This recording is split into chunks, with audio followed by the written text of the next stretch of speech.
Bonjour et bienvenue sur ce nouvel épisode de mon podcast créatif. Je m'appelle Maureen et vous pouvez me retrouver sous le pseudo de La Pivot Noire sur Instagram et sur Ravelry. Alors non, je n'ai toujours pas pris de décision pour le blog, au cas où vous posiez la question. C'est non. Alors ça fait à peu près un mois que j'ai tourné le dernier épisode. J'ai pas pu clairement filmer avant. J'avais pas non plus grand chose à montrer avant, donc pas d'intérêt à rapprocher pour l'instant la sortie des vidéos. Pour la simple et bonne raison, en l'occurrence, qu'au mois d'octobre, j'ai été de garde 3 week-ends sur 4, et qu'au mois de novembre, je suis de garde 2 week-ends sur 4. Donc voilà. Ça fait que je suis fatiguée. Clairement, je suis fatiguée. Et deuxièmement, je suis très peu rentrée chez mes parents. Donc je n'ai pas beaucoup cousu. En fait, je couds essentiellement le week-end chez mes parents, puisque la machine à coudre est là-bas. J'avais une amie donc, qui m'avait prêté sa machine à coudre. Là, on a un nouveau besoin, on n'est plus au même endroit pour le stage, donc la récupérer, c'est quand même plus simple pour elle comme ça. Ceci dit, j'ai commandé une nouvelle machine à coudre. Je pense que je vous ferai une vidéo sur cette machine quand je l'aurai un petit peu essayé pour pouvoir vraiment en avoir une ici aussi. Et coudre les jours de repos de garde par exemple. Un petit peu, parce que on n'a pas tout à fait les yeux en face des trous en sortie de garde quand même. Bref. Je vais pouvoir vous montrer quand même 2-3 petites choses. On va commencer par le tricot. Alors, en tricot, j'ai rien de fini à vous montrer. Voilà, comme ça, c'est dit. J'ai rien fini, mais rien fini. Par exemple, vous vous rappelez de la paire de chaussettes que je vous avais montré. Enfin, j'avais une chaussette finie. Voilà, la deuxième, elle est là. Depuis un mois, j'ai même pas tricoté une chaussette en entier. Voilà, c'est quand même terrible. Donc, je vais pas m'attarder là-dessus, c'est une chaussette tout ce qu'il y a de plus basique, Fish Lips Kissil.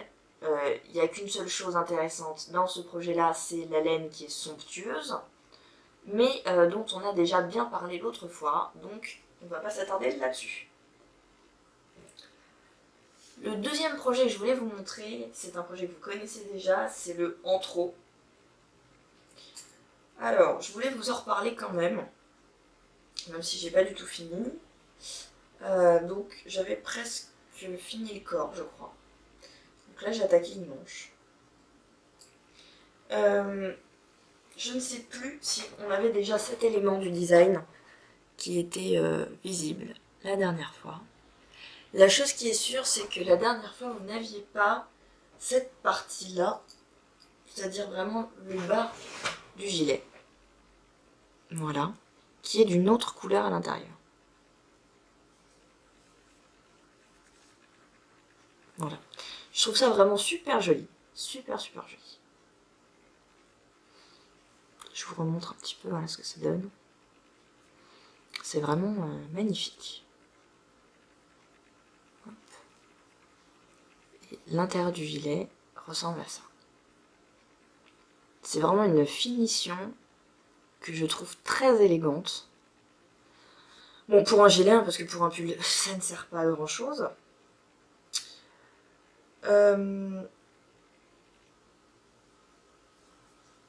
Ça reste assez souple et élastique, c'est pas des côtes, hein. C'est vraiment du jersey, mais qui est doublé comme ça, et je trouve ça vraiment très élégant. C'est très bien expliqué, c'est très long à faire,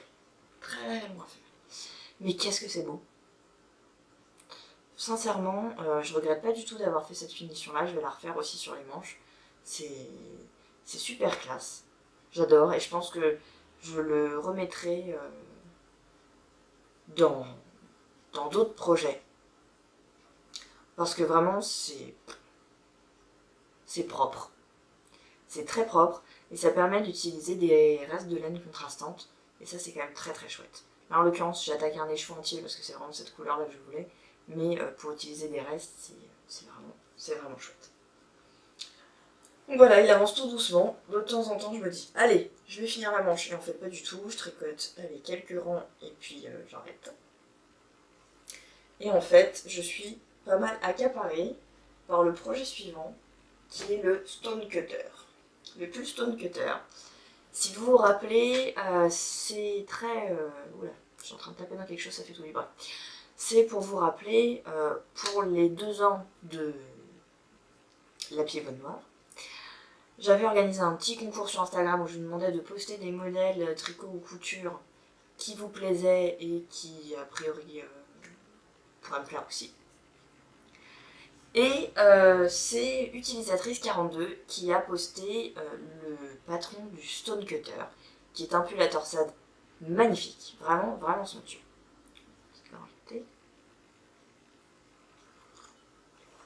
Encore un peu chaud.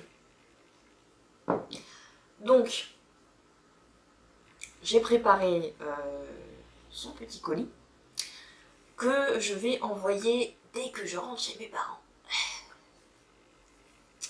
De toute façon, il faut que j'aille chercher ma machine à coudre à la poste. Donc comme ça, j'ai pas le choix. Il va falloir que je me déplace. Donc, ce petit concours, avec un cadeau à gagner, et qui débouche sur un cal, puisqu'il y a pas mal de personnes qui étaient intéressées par tricoter ce modèle tout ensemble. Donc, vous pouvez... j'ai créé un fil sur Ravelry, un groupe sur Ravelry, qui s'appelle La Pied-Bonne Noire Podcast. Voilà, comme ça c'est facile à retenir. Il n'y a que le cal pour l'instant dessus, mais peut-être qu'un jour ça va être amené à se développer. En tout cas, vous pouvez toujours nous rejoindre.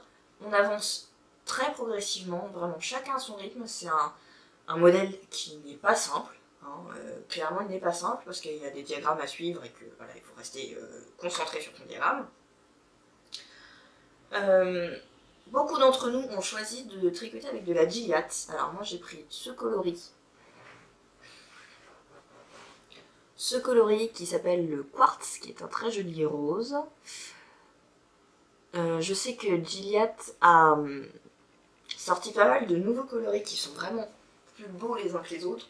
Notamment un rose un peu moyen, un peu dans ce style-là, qui est absolument magnifique. Il y en a d'autres qui tricotent avec de la Lima, de Drops. Donc allez voir, si vous manquez d'idées de laine, il y a des choses très très sympas. Et donc moi, j'en suis à ce stade-là. Hop. Donc ça se tricote en morceaux. Je sais qu'il y a eu une discussion sur le groupe. Alors, certaines ont choisi, je pense, de le tricoter en rond, si je ne me suis pas perdue dans cette histoire. Il y en a qui l'ont tricoté en rond, moi je décide de le tricoter en morceaux. Pourquoi? Parce que d'une part, j'ai pas besoin de réfléchir, je suis les instructions. Et d'autre part, je me demande si la couture n'aiderait pas à structurer le pull, mais c'est purement hypothétique. Voilà. Alors, pour ce qui est de l'échantillon, si vous voulez avoir toutes les subtilités de comment faire l'échantillon de ce pull, allez voir sur le groupe. Normalement, ça se tricote en aiguille 5, moi je tricote en aiguille 4. Et je pense qu'on est sur la bonne taille, hein, parce que... Je sais pas ce que vous voyez. Voilà, donc là, on arrive là. Quand on tire dessus, on arrive là. Soit un peu tendu quand même pour que les... Enfin, ça sera pile la bonne taille. Je pense qu'il sera pas loose comme ce que je pensais au départ. Il sera juste la bonne taille. Et finalement, je me dis que c'est pas mal parce que ça va permettre de tendre un petit peu les torsades. Et ça sera, je pense, plus joli.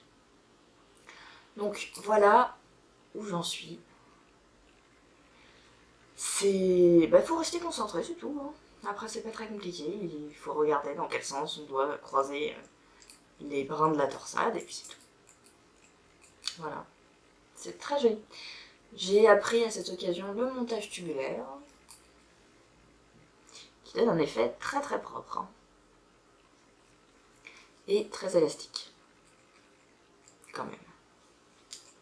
C'est vraiment joli. Hein. Montage tubulaire. Je trouve ça super. Voilà.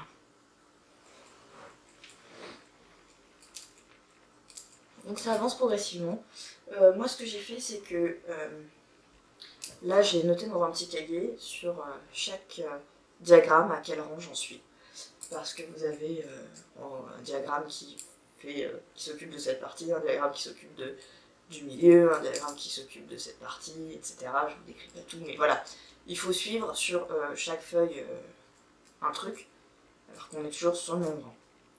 C'est pas clair, c'est pas grave. Voilà.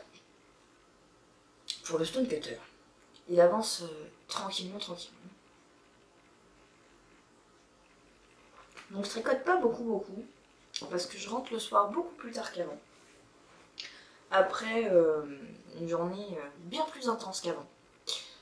Donc j'arrive un petit peu à bout de souffle à la maison. Il y a ça, et alors ça tombe mal parce qu'on est en plein tournoi de mythique et que j'aurais aimé pouvoir tricoter plus et surtout participer plus sur le forum. Malheureusement, j'ai dû poster un ou deux messages dans la salle commune de ma maison. Ceci dit, je regarde les résultats assidûment. Je sais pas pourquoi ça me passionne comme ça, mais je regarde les résultats très assidûment. Bref.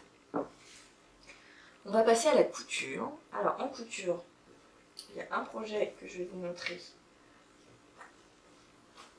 assez rapidement parce que c'est un projet que vous connaissez déjà. C'est le Sweet Nixie de Urban Fairy, la marque de patron d'Elsa, que j'ai réalisé dans ce tissu que j'ai racheté en destache à Listella, que je trouve très joli. Hop. Donc vraiment un très beau tissu, un molleton très doux, très agréable à porter. Et donc la particularité du Sweet Nixie, pour celles qui ne connaissent pas, c'est ma deuxième version, c'est d'avoir ces découpes sur les manches qui vous permettent de mettre un tissu contrastant, par exemple de la dentelle ou un tissu d'une autre couleur. Et moi, à chaque fois, je m'en suis servi pour insérer plutôt un élément de ruban. La première fois, si vous vous rappelez, j'en avais fait un bleu avec un galon à pompons. C'était un matelassé France du Valstala avec un galon à pompons. Et là, j'ai choisi de mettre ce petit volant. Hop. Ce petit volant qui est pratique parce qu'il est élastique en fait. C'est un élastique. Donc ça me permet de garder l'élasticité du jersey. Ceci dit, sur la manche, c'était pas très gênant. On est d'accord. Et pour la petite anecdote entre vous et moi, ceci est censé être au départ un élastique à culotte. Voilà. J'ai pris ce tissu, je me suis dit je vais le coudre, qu'est-ce que je vais faire? Je ferais bien un Sweet Nixie avec quoi je vais le marier. J'avais aucun tissu qui n'allait pour faire un truc contrastant. Je me suis dit je vais faire un truc avec un ruban à nouveau. J'ai vu ce ruban et culotte. Et je me suis dit, est-ce que je le fais ou est-ce que je le fais pas? Et ben je l'ai fait, voilà. Et j'en suis très contente. Donc voilà, c'est le Sweet Nixie, vraiment c'est une valeur sûre, hein, ça marche à tous les coups. Peut-être que je le raccourcirai un petit peu la prochaine fois. Parce que là, si je le mets voilà, à hauteur de mes épaules, il m'arrive assez bas. Je le ferai bien un petit peu plus court pour qu'il arrive au-dessus de la ceinture du jean. Je sais pas. En tout cas, j'aime beaucoup ce modèle. C'est la tenue décontracte. Mais en même temps, avec le petit volant, ça lui donne une petite touche, je trouve, un petit peu presque... Il a un petit côté années 50, je trouve, ce sweat. J'aime beaucoup, je le porte hyper souvent. Deuxième cousette. Il s'agit de ce que je porte actuellement. Il s'agit de la brune de Delphine et Morissette, qui est un patron qui me fait de l'œil depuis longtemps. Alors la brune, c'est donc cette petite blouse avec ses volants sur les manches qui descendent sur les devants, voilà, avec des petites manches 3/4. L'encolure est normalement un peu plus haute, moi je l'ai creusée. C'est vraiment la seule modification que j'ai apportée volontairement. Parce que Les instructions de la brune, les instructions vraiment pour la partie petit 1, coup ceci, endroit contre endroit avec cette partie, petit 2, fais l'ourlet de ça. Cette partie-là, elle tient sur moins d'une page. Et c'est hyper frustrant parce que j'en ai vu plein, mais plein des brunes qui sont magnifiques, qui ont été réussies sans problème, et moi, j'ai rien compris. Je sais pas. Vraiment, là, je me suis dit, c'est pas possible, c'est moi le problème, quoi, parce que tout le monde y arrive, et je capte pas du tout ce que je suis censée faire. Donc je me suis acharnée à essayer de comprendre, et je pense que la prochaine brune, parce que oui, je vais en faire d'autres, la prochaine brune, je vais pas regarder les instructions. Et je vais le faire en essayant de réfléchir, de me dire logiquement qu'est-ce qu'il faut que je fasse. Je sais pas, des fois il y a des façons d'expliquer qu'on comprend, et puis on le redit autrement, ça, voilà. Là, c'est pas fait pour mon cerveau, j'ai rien compris. Bon. Au final, ça donne quand même quelque chose. Bon, c'est pas bien fini, quoi. C'est pas bien fini parce que j'ai essayé de deviner en m'appuyant à moitié sur les explications, au lieu de me dire, voilà, soit je le fais à la lettre, sauf que ça c'est impossible, je comprends pas, soit je le fais avec ma logique, et ça donne un truc quand même à la fin. Voilà. Donc, ça m'a fait rager, mais à fond, quoi. Alors en plus, parce que non seulement j'ai rien capté à ce truc-là, mais mes coutures étaient dégueulasses au début. Je me dis, mais what, qu'est-ce qui se passe? Qu'est-ce qui arrive à ma machine à coudre? C'est immonde, j'essaie de réguler la tension du fil, c'est bordel. Et puis là, je range tout. Et je crois 1 mois plus tard, je finis par ressortir ce truc-là. 3 semaines après. Je regarde mes coutures et je me dis, mais je suis sûre que c'est parce que l'aiguille est pas la bonne. Donc je démonte l'aiguille et je me rends compte que j'étais en train de coudre avec une aiguille 90. C'est-à-dire l'aiguille que j'avais utilisée par exemple pour coudre mon manteau. Alors autant vous dire qu'en termes d'épaisseur, ça risquait pas de marcher. J'ai remplacé pour une aiguille 70 et puis là ça allait beaucoup mieux, mes points étaient magnifiques. Voilà.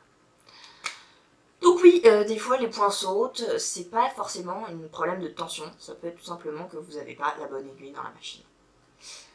Voilà. Ça aussi, ça m'a saoulé de faire une erreur aussi bête, mais comme quoi ça arrive. Hein. Sinon, le tissu il est sublime. C'est un plumetis de chez Cousette, qui est vraiment super beau. Je suis tellement fan de cette couleur. C'est une couleur qu'on voit de plus en plus en ce moment. Je vois de plus en plus de tissus un petit peu dans ce rose-là. Une sorte de bois de rose un peu plus soutenu que ce qu'on a pu voir avant. Là, ce matin, je suis allée faire un petit tour dans les magasins, ce qui m'arrive plutôt rarement en ce moment. Mais là, j'ai fait un petit tour dans les magasins et c'est une couleur qu'on voit de plus en plus. Et que je trouve vraiment belle. J'ai commandé un autre exemplaire de ce plumetis dans un rouge bordeaux. Je vais faire une autre brune dedans. Et j'ai commandé également chez Cousette une dentelle, un coton ajouré, je crois. Une broderie anglaise peut-être, bref. Quelque chose comme ça, blanc, et je pense que je vais faire une 3e brune à l'intérieur. J'adore ce modèle, les volants, je les trouve bien proportionnés et super jolis. Et puis en plus, les manches 3/4, moi ça me facilite la vie, comme vous savez, c'est ma taille de manche idéale. Donc voilà pour la couture. Je prévois donc de faire 2 brunes. J'ai un tissu sublime, vous savez, celui qu'on a vu partout de Cotton & Steel en association avec je ne sais plus qui, là, qui a fait des fleurs. Voilà, j'ai un coupon comme ça, il faut que j'en fasse quelque chose. Je pourrais faire un petit update stash tissu si ça vous intéresserait, je ne sais pas, dites-le moi. J'ai vraiment des tissus qui me plaisent énormément et j'ai l'impression que vraiment j'ai progressé en couture à ce niveau-là.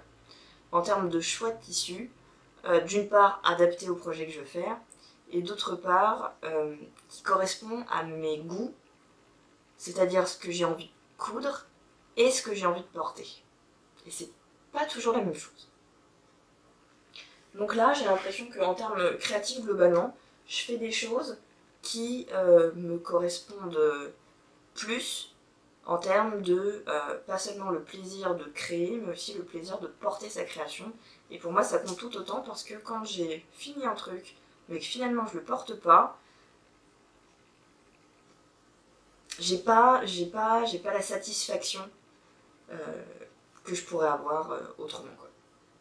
J'ai l'impression de, oui, je me suis amusée à faire un truc, mais en fait, c'est raté finalement. Donc là, je suis de moins en moins déçue par l'objet fini, et je porte énormément ce que je couds. Là, j'ai regardé un petit peu mon armoire, et je pense que j'ai, en tout cas ici chez moi, et pas chez mes parents, 80% de vêtements faits main, à mon avis. J'ai pas compté exactement, mais visuellement ça fait cet effet-là. 80% à peu près de vêtements faits main. Alors, ce qui manque, c'est les pantalons, que je fais pas. J'ai fait des essais de pantalons, hein. Peut-être que si vous me suivez depuis le début, vous vous rappelez de un ou deux pantalons peut-être. Mais finalement, je les porte pas parce qu'ils ne me correspondent pas en termes de morphologie. Il y a des choses qui ne vont pas. Moi, vraiment, mon type de pantalon, c'est finalement le jean, déjà, surtout quand même, le jean, de base. C'est-à-dire ni taille haute, genre au-dessus du nombril, ni taille basse, vraiment la taille naturelle. Avec une coupe relativement droite. Près du corps, mais droite. Pas forcément très slim. Donc, j'ai un petit peu de mal finalement à trouver ce modèle. J'ai des pistes, mais il va falloir que je me penche sérieusement sur les ajustements. Alors autant les ajustements de haut, ça y est, je vois comment je suis faite en haut, il n'y a pas de souci, j'arrive à les ajuster avant de coudre, donc à squeezer un petit peu le passage de la toile. Autant le bas, on n'y est pas, hein. On va pas se mentir. Donc, voilà, ça demanderait des efforts, il faudrait que je me lance. On va finir sur un petit extra qui reste dans le domaine des loisirs créatifs. Je voulais vous parler d'un livre que j'ai adoré.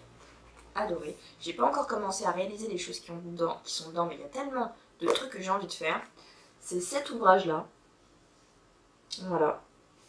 Donc, Star Wars DIY avec 30 réalisations à l'intérieur. C'est un livre qui coûte 20 €. Et d'habitude, je n'achète jamais les livres de DIY, tout simplement parce qu'il existe un truc merveilleux appelé Pinterest.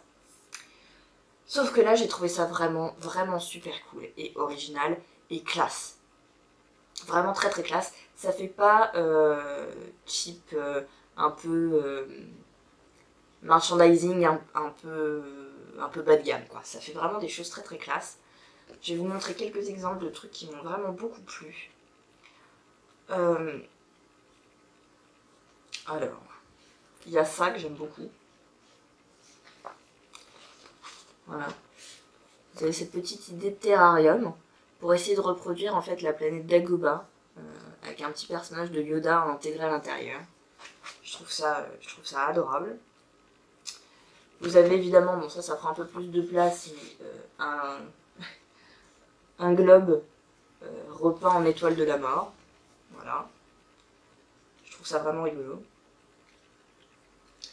Après, il y a ça que je trouve sublime.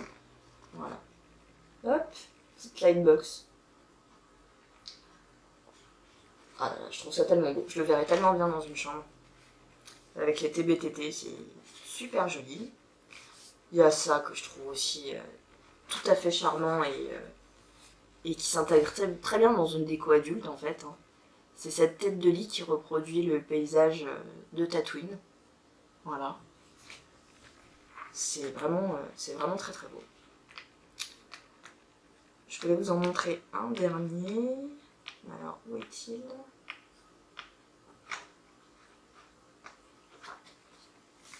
Voilà, alors ça typiquement c'est le genre de truc vraiment super chou quoi. C'est un cadre brodé avec des constellations.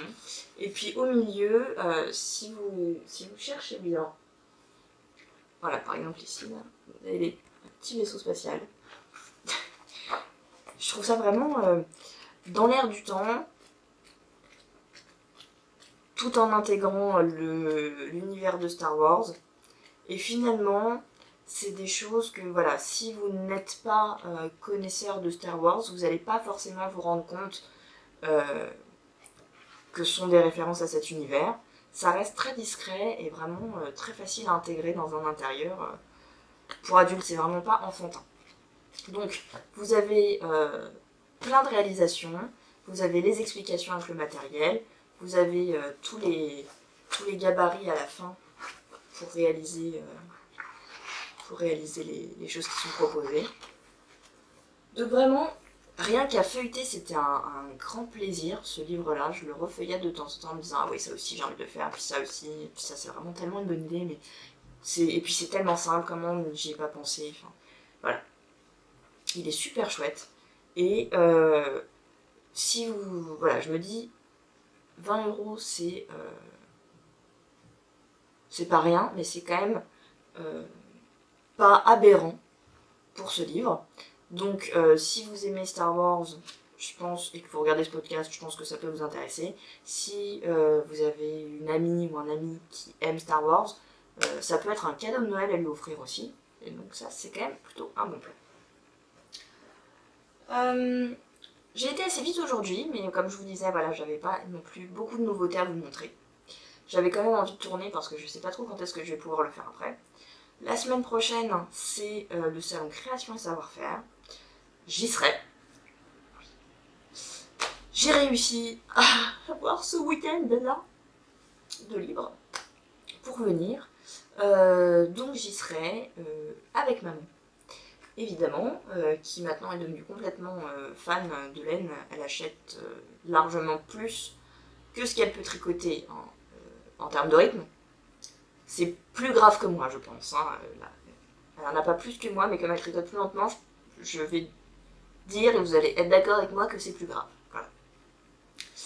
Voilà. Donc on y sera. N'hésitez pas, si vous me voyez, à venir me faire coucou. Vraiment, n'ayez pas peur, il n'y a pas de problème. Je vais être probablement aussi timide et à pas savoir quoi dire d'intelligent que vous. Vous serez sans doute plus à l'aise que moi. Hein. Mais n'empêche que même si j'ai l'air complètement perdu, embarrassé, c'est pas pour autant que ça me dérange, au contraire ça me fait très plaisir. C'est juste que voilà, ça ne se voit pas dans les vidéos parce qu'en fait je parle à mon salon. Je suis timide. Voilà, c'est tout. Donc voilà, sur ce, je vous laisse. Bonne création, bonne couture, bon tricot, en espérant vous voir au CSF ou ailleurs un autre jour. En attendant, je vous fais de gros bisous. Au revoir.